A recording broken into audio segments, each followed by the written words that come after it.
तो जो आज हम लोग आ गए हैं CUT 2025 का क्वेश्चन नंबर 11 एंड 12 को लेके है ना।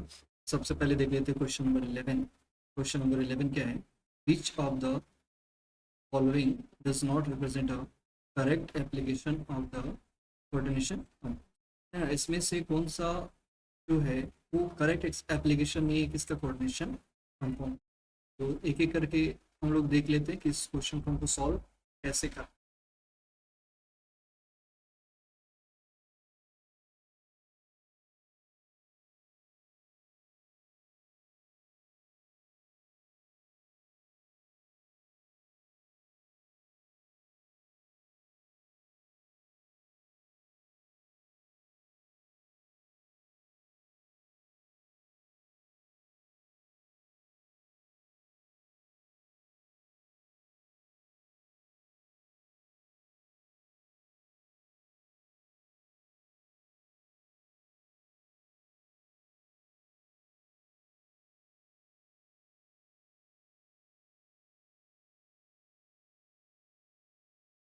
तो जो स्टेप फर्स्ट है, understanding the concept of coordination compound, यानी सबसे पहले हमको कोऑर्डिनेशन कंपाउंड के कॉन्सेप्ट को हमको समझना पड़ेगा।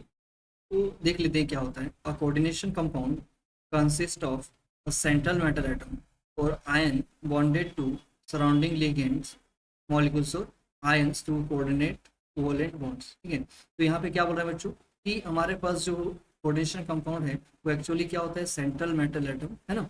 तो सेंट्रल मेटल एटम क्यों बोला? क्योंकि वो कहाँ पे होता है? सेंटर में होता है।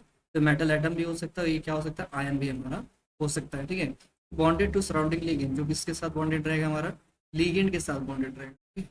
तो लिगेंड के साथ क्या रहेगा हमारा यहाँ पे? बॉन्डेड रहेगा।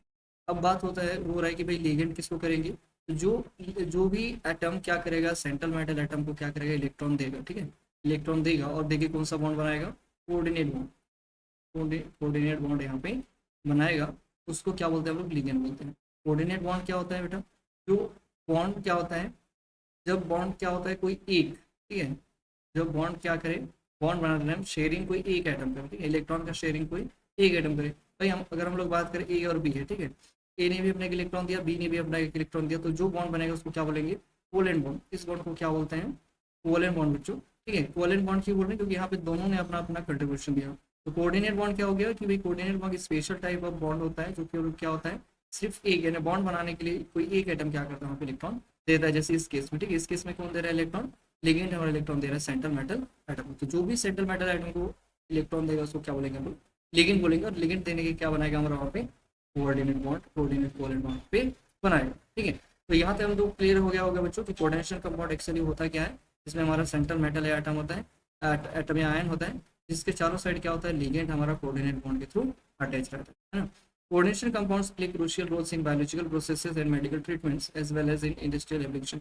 जो कोऑर्डिनेशन कंपाउंड है उसका बहुत सारे बायोलॉजिकल प्रोसेस में यूजेज है, मेडिकल ट्रीटमेंट्स में यूज करते हैं और इंडस्ट्रियल एप्लीकेशन भी हम लोग यहाँ पे यूज इंडस्ट्री में भी करते हैं, बायोलॉजिकल प्रोसेस में भी होता है और मेडिकल ट्रीटमेंट में भी इसका होता है। तो चलिए देख लेते हैं एक एक करके स्टेप बाय स्टेप कि हम सारे ऑप्शन को चेक करते हैं ना, स्टेटमेंट को चेक करते हैं कि कौन सा हमारा करेक्ट है।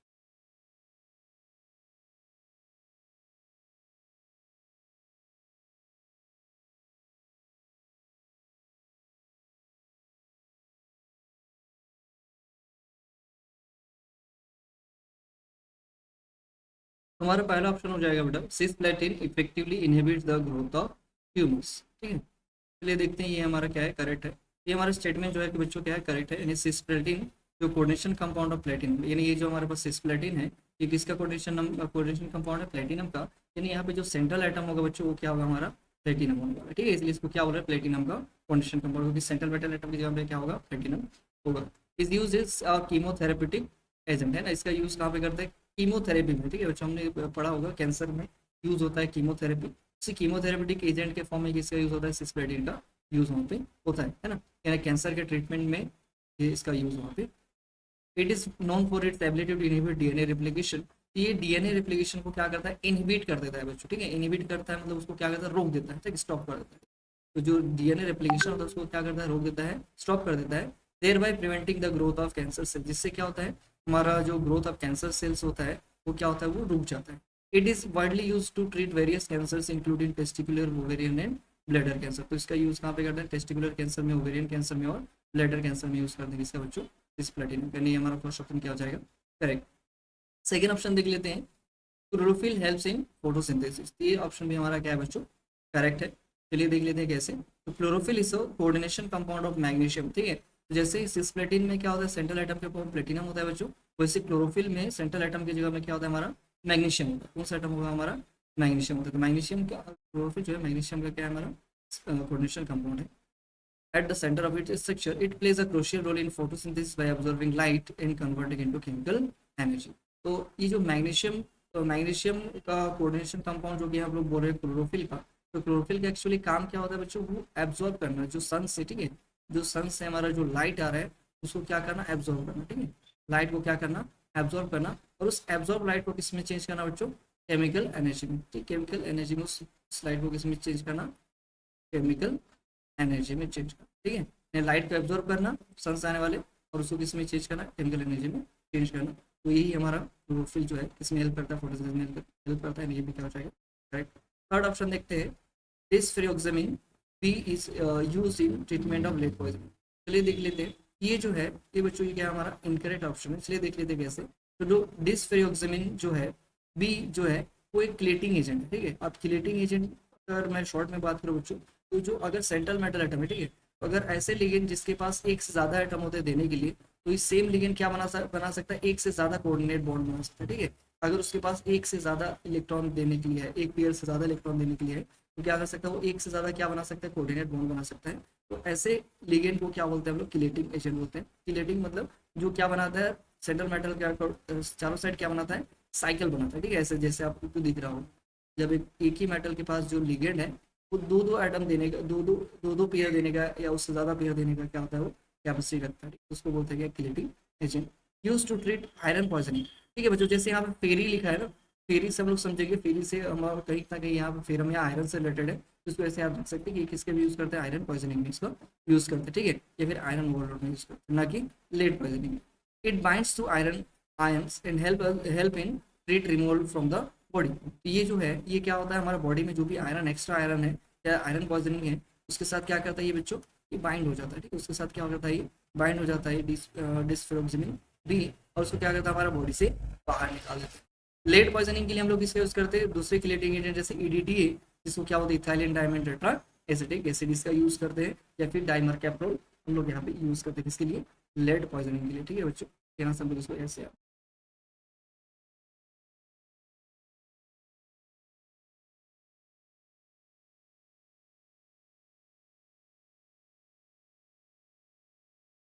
अब ऑप्शन नंबर 4 को भी देख लेते हैं। तो cyanocobalamin the anti pernicious anaemia factor is an coordination compound of cobalt. चलिए देख लेते हैं इसको। जो ये जो स्टेटमेंट है बच्चों वो क्या है? करेक्ट है। तो साइनोकोबालामिन है, तो यहाँ से कोबालामिन से हमको क्या पता चला कि कहीं ना कहीं किससे रिलेटेड होगा बच्चों? कोबाल्ट से रिलेटेड होगा। ये जो है एक्चुअली ये हमारा है क्या? विटामिन B12 है, is a coordination compound of cobalt. तो ये बिल्कुल सही है बच्चों कि जो साइनोकोबालामिन है ये कोऑर्डिनेशन कंपाउंड है किसका? कोबाल्ट का। It plays a vital role in the production of red blood cells and the maintenance of nerve cell, है ना। तो जो विटामिन B12 या साइलोकोबालामिन है ये किसमें यूज होता है बच्चों? रेड ब्लड सेल के प्रोडक्शन में, ठीक। किसमें यूज होता है? रेड ब्लड सेल के प्रोडक्शन में और नर्व सेल के मेंटेनेंस में इसका यूज होता है। And its deficiency leads to pernicious anaemia, और इसकी डिफिशियंसी से क्या होता है? पर्निसियस एनीमिया होता है, ठीक है। तो यहाँ से आप देख रहे हो कि रेड ब्लड सेल यहाँ से प्रोडक्शन होता है, तो रेड ब्लड सेल नहीं होगा तो वहाँ पे क्या होगा? एनीमिया होने का चांसेस रहेगा। तो बिल्कुल ऑप्शन हमारा क्या हो जाएगा? 4 करेक्ट हो जाएगा।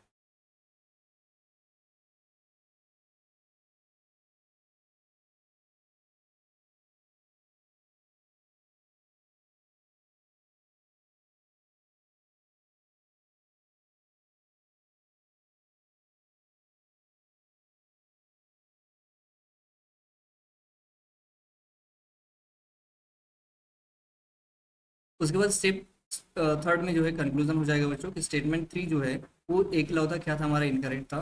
बिकॉज डिसफेरिक्सामिन जो है बी जो है is use for iron poisoning not lead poisoning. All other statement represent correct application of coordination compound. बाकी सारे जो थे वो करेक्ट एप्लीकेशन थे किसका? कोऑर्डिनेशन कंपाउंड्स का। स्टेटमेंट जो 3 था वो क्या था? हमारा इनकरेक्ट था। फाइनल आंसर क्या हो जाएगा हमारा? ऑप्शन नंबर 3 जो है वो ऑप्शन हो जाएगा आंसर, ठीक है। तो जो हमको किसको करेक्ट किसको खोजना था? इनकरेक्ट हमको खोजना था। इनकरेक्ट हमारा हो जाएगा ऑप्शन नंबर 3। यानी desferrioxamine B is use in treatment of lead poison. Okay,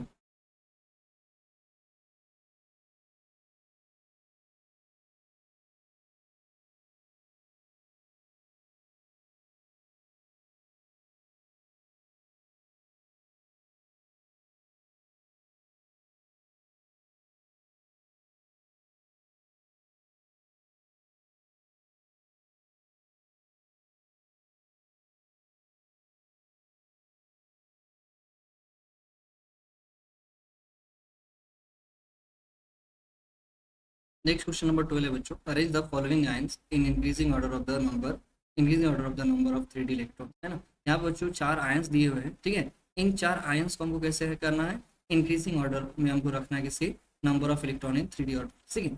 3D orbital में जितने इलेक्ट्रॉन है यानी उसके इंक्रीजिंग ऑर्डर में हमको रखना है, ठीक है। तो चलिए देखते हैं इस क्वेश्चन को सॉल्व कैसे करें।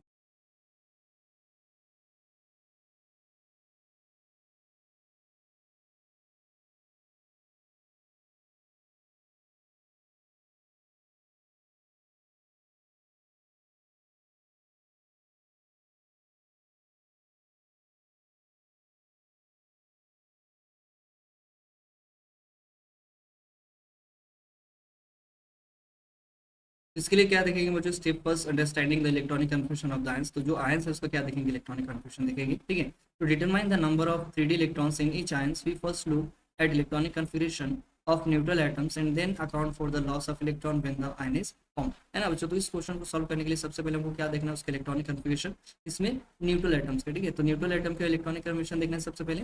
उसके बाद क्या देखना है कि जब आयंस बनने के लिए जितना इलेक्ट्रॉन उसमें से निकाला गया है उतने इलेक्ट्रॉन्स को उसमें से क्या करेंगे अपन, निकाल देंगे। तो सबसे पहले देखो क्रोमियम का अगर हम लोग बात करें तो क्रोमियम का न्यूट्रल एटम के केस में क्या होता है, इलेक्ट्रॉनिक कन्फिगरेशन क्या होता है, Ar3d5 4s1।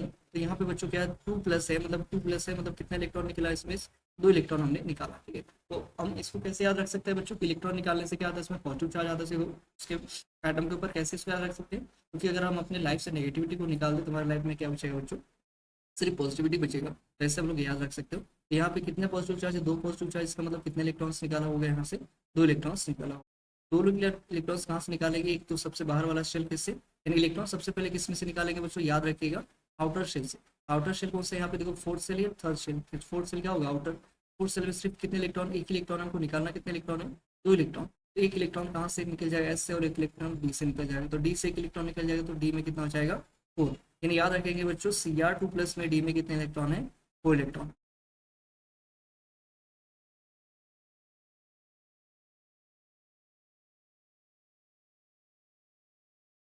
अब कॉपर प्लस में देखो, कॉपर प्लस का जो नॉर्मल स्टेट में इलेक्ट्रॉनिक कंफर्मेशन क्या होता है, Ar3d10n4s1, क्या होता है बच्चों, Ar3d10n4s1। एक प्लस चार्ज है तो हमको इलेक्ट्रॉन निकालना, सबसे आउटर वाले में से भी हमने देखा, तो 4s जो है आउटर है तो इसमें से एक इलेक्ट्रॉन निकाल देंगे। तो डी में कितना बचेगा बच्चों, 10 इलेक्ट्रॉन।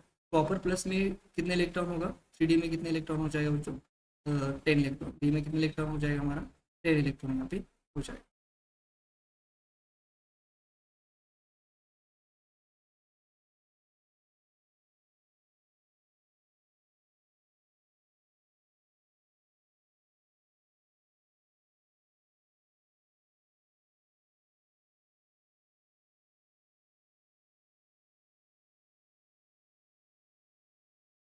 अब थर्ड देखते हैं टाइटेनियम 3+ में बच्चों। तो टाइटेनियम 3+ में कितने इलेक्ट्रॉन है, तो टाइटेनियम का general electronic confirmation neutral atom का कितना होता है, Ar3d2 4s2 होता है। तो हमको कितने इलेक्ट्रॉन निकालना है, 3 पॉजिटिव चार्ज इसकी खोपड़ी में, मतलब 3 इलेक्ट्रॉन हमको इसमें से निकालना है। तो 2 इलेक्ट्रॉन किसमें से निकल जाएगा बच्चों, एस में से, सबसे पहले आउटर वाला में से निकालना है, तो 4 आउटर है, इसमें से 2 इलेक्ट्रॉन, है ना, दो ही है तो दो ही निकल सकता है, और एक इलेक्ट्रॉन किसमें से, डी में से। तो डी में 2 इलेक्ट्रॉन है तो एक इलेक्ट्रॉन निकल जाएगा, तो कितना बचेगा, 3d1 बचेगा बच्चों। तो टाइटेनियम में कितना आ गया हमारे 3+ में 3d1। और लास्ट हम लोग देखते हैं मैग्नीज आयन को। तो मैग्नीज का कितना होता है, जनरल न्यूट्रल एटम के electronic configuration 3d5 and 4s2। एक प्लस से मतलब एक इलेक्ट्रॉन निकलेगा किसमें से, 4s में से। 4s में से एक इलेक्ट्रॉन निकलेगा तो कितना बचाएगा, डी में सब निकल नहीं रहा है, तो डी में कितना है इसमें 5, ठीक है बच्चों। तो डी में कितना है हमारा, मैग्नीशियम प्लस में कितना है, मैग्नीज प्लस में कितना है हमारा, D5।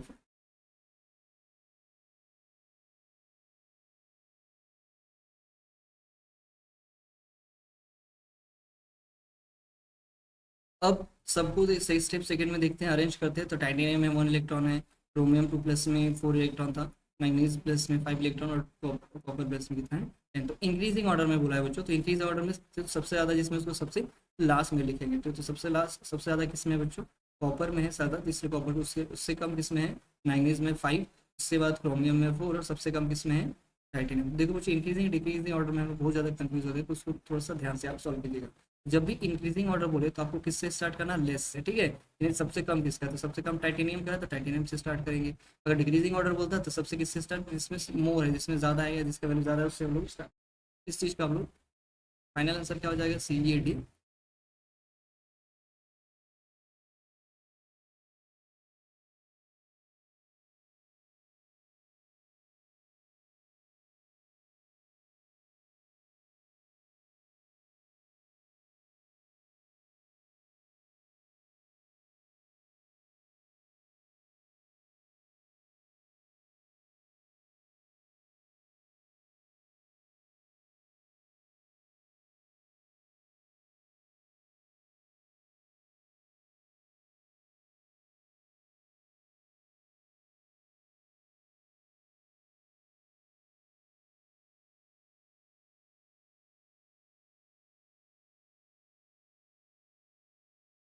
नेक्स्ट बच्चों क्वेश्चन नंबर 13 जो है CVT 2025 का नेक्स्ट क्वेश्चन जो है वो क्या है, the atomic number of lanthanum is 57, its electronic confirmation will, ठीक है। एटॉमिक नंबर लैंथेनम का दे दिया गया है, तो उसके क्या हो जाएगा, इलेक्ट्रॉनिक कन्फर्मेशन इसमें से कौन सा होगा, ठीक है। इसको तो बच्चों देख के आप ध्यान रख सकते हो कि लैंथेनम जो है बच्चों वो कौन से ब्लॉक का है, डी ब्लॉक का है, ठीक है। तो डी ब्लॉक का है, तो मतलब उसमें एफ में इलेक्ट्रॉन नहीं होने वाला है। इसमें देखो, इसमें एफ में दिया, इसमें भी एफ में दिया, इसमें भी एफ में दिया हुआ है, तो आंसर हमारा तो होना चाहिए फर्स्ट। चलिए देख लेते हैं इसको सॉल्व करके कि आंसर एक्जैक्टली है क्या।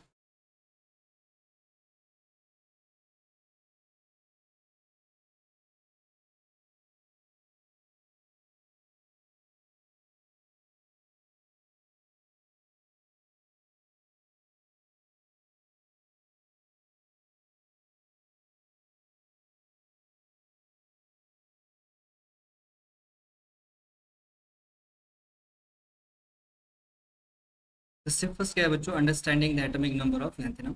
तो सबसे पहले क्या देखें, एटॉमिक नंबर ऑफ लैंथेनम जो है 57 है, which means it has 57 electron. तो atomic number is equal to होता है नंबर ऑफ इलेक्ट्रॉन, बच्चों हमको ऑलरेडी पता है।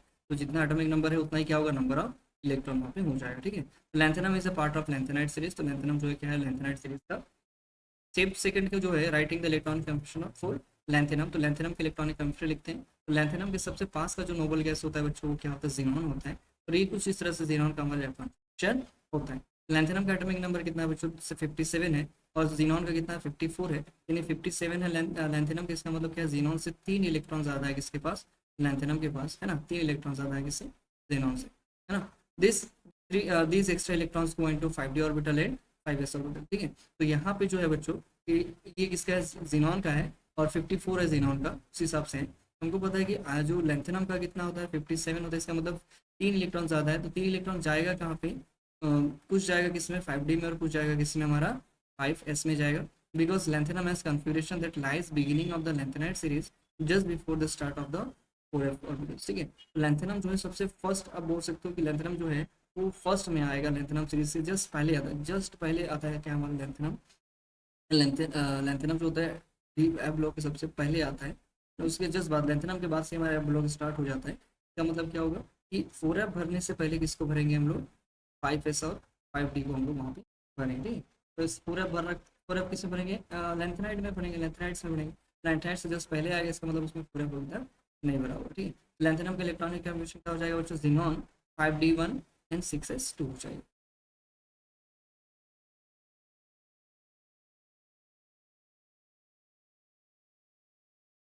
अब एक एक करके ऑप्शंस को देख लेते हैं, ठीक है। तो जीनॉन 5d1 6s2 जो कि हमने अभी निकाला, जो कि क्या हमारा करेक्ट है।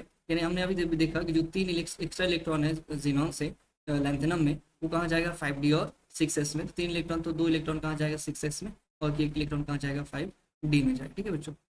सेकेंड देखेंगे जो है 4f1 5d2, तो ये क्या हो जाएगा बच्चों, हमारा इनकरेक्ट हो जाएगा।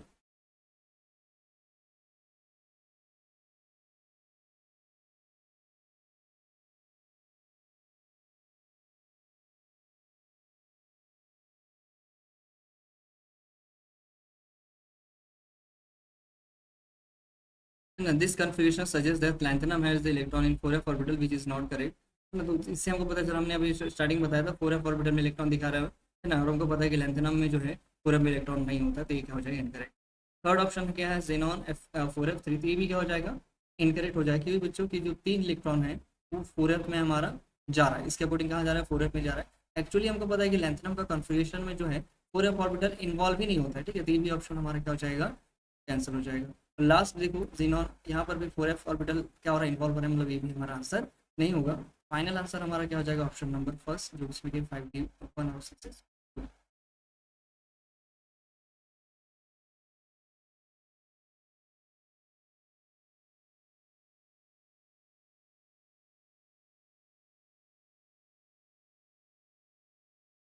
इसके बाद नेक्स्ट क्वेश्चन में देखो बच्चों, हमको क्या करना है, match the list one with list to.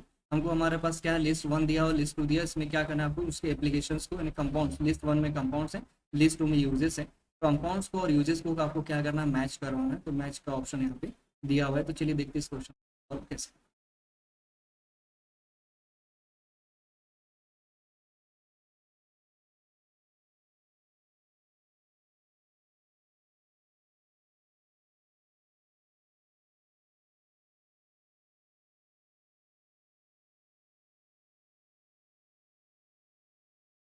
First क्या हो जाएगा, magnesium based alloy is constituent of an alloy containing about 95% magnesium and 5% mix metal. Mix metal किसको बोलते हैं बच्चों, एलॉय ऑफ लैंथेनॉइड मेटल। तो लैंथेनॉइड मेटल्स के एलॉयज को क्या बोलते हैं यहाँ पे, मिक्स मेटल। यानी जब आप लैंथेनॉइड मेटल्स को क्या करोगे, आपस में मिक्स करोगे, ठीक है, मिक्स करके एलॉय बनाओगे, तो उस एलॉय को बोलेंगे क्या, मिक्स मेटल। तो 5% मिक्स मेटल और 95% क्या होगा, मैग्नीशियम होगा। तो है ना, इस पायरोफोरिक है ना, ये किसके से काम करेगा, पायरोफोरिक के जैसा काम करेगा, जिसका मतलब क्या होता है, जब इसको स्ट्रक करेंगे ना, आपस में क्या करेंगे, रब करेंगे, तो उसमें से क्या निकलेगा, स्पार्क्स निकलेगा, ठीक है। This property is utilize making tracer bullets and lighter flints. तो इसमें इसलिए इसको कहाँ बनाते हैं, ट्रेसर बुलेट्स में और लाइटर फ्लिंट्स में इसका यूज करते हैं। तो ए का करेक्ट मैच क्या हो जाएगा बच्चों, बुलेट्स। बी का देखो क्या हो जाएगा, lanthanide oxide. The oxides of certain lanthanides like europium and yttrium are excellent phosphors. Phosphors are materials that emit light when struck by electrons. Our principle is used to create color images on older cathode ray tube CRT television screen, ठीक है। तो lanthanide oxide क्या होता है बच्चों, ये एक phosphorus के जैसा काम करता है। फॉस्फोरस किसको बोलते हैं, मान लो हमारा एक स्क्रीन है, अगर इसके ऊपर इलेक्ट्रॉन हिट करेगा बच्चों, क्या हिट करेगा, इलेक्ट्रॉन, ठीक है। तो अगर किसी स्क्रीन के ऊपर, ठीक, मान लो किसी भी सब्सटेंस के ऊपर इलेक्ट्रॉन हिट कर रहा है, अगर इस इलेक्ट्रॉन हिटिंग से क्या कर रहा है, ग्लो कर रहा है, ठीक है, ये क्या कर रहा है, ग्लो कर रहा है, तो इसको क्या बोलते हैं बच्चों, फॉस्फोरस बोला जाता है ना। तो जब फॉस्फोरस सब्सटेंस पे क्या होता है, इलेक्ट्रॉन स्ट्रक करता है या टकराता है, तो उसमें से क्या निकलता है, ग्लो, या उसमें से लाइट एमिट होता है ना। और इसका यूज कहाँ पे करते हैं, पुराना जो टेलीविजन आपने देखा होगा जिसमें पीछे से ज्यादा निकला हुआ रहता है, ये वाले टेलीविजन में हम लोग इसका यूज करते हैं। तो यहाँ पे क्या हो जाएगा, टेलीविजन स्क्रीन में इसका यूज होता है। तो करेक्ट मैच है क्या हो जाएगा, लैंथेनाइड ऑक्साइड का, थर्ड हो जाएगा television screen.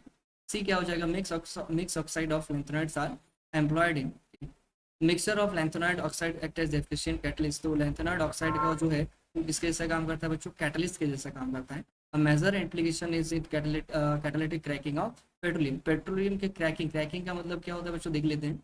Where they help to break down large hydrocarbon molecules into smaller more useful fractions like petrol.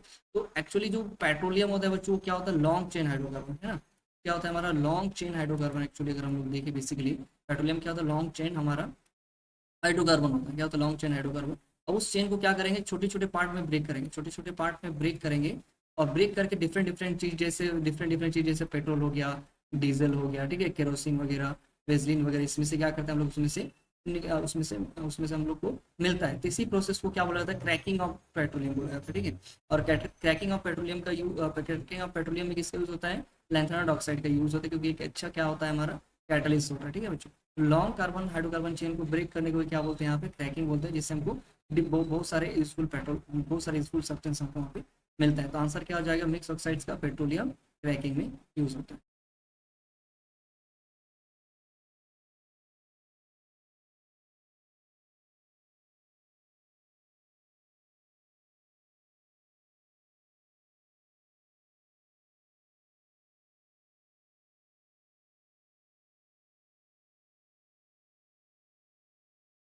Last क्या होगा, mix metal. This is well non alloy by definition. Mix metal is a primarily composed of mixture of lanthanide metals around 95% and iron around 5% along with trace impurities, ठीक है। तो actually misch metal जो हमने देखा था कि मैं जो मिक्सचर होता है लैंथेनाइड मेटल्स के एलॉय को क्या बोलते हैं मिस मेटल। अगर हम उसको टू प्रिसाइज देखें तो 95% क्या रहेगा उसमें मिस मेटल में जनरली क्या रहता है हमारा लैंथेनाइड मेटल्स रहता है, और 5% क्या रहेगा वहाँ पे लगभग 5% आयरन रहेगा, उसके साथ कुछ इंप्योरिटीज वहाँ पे रहेगा। ठीक है, तो मिस मेटल का आंसर क्या हो जाएगा, करेक्ट मैच क्या हो जाएगा, लैंथेनाइड मेटल एंड आयरन। क्या हो जाएगा बच्चों, लैंथेनाइड मेटल एंड आयरन। तो फाइनल ऑप्शन, फाइनल आंसर क्या हो जाएगा, ए का फर्स्ट, बी का थर्ड, सी का सेकेंड, डी का फोर्थ, यानी करेक्ट ऑप्शन क्या हो जाएगा,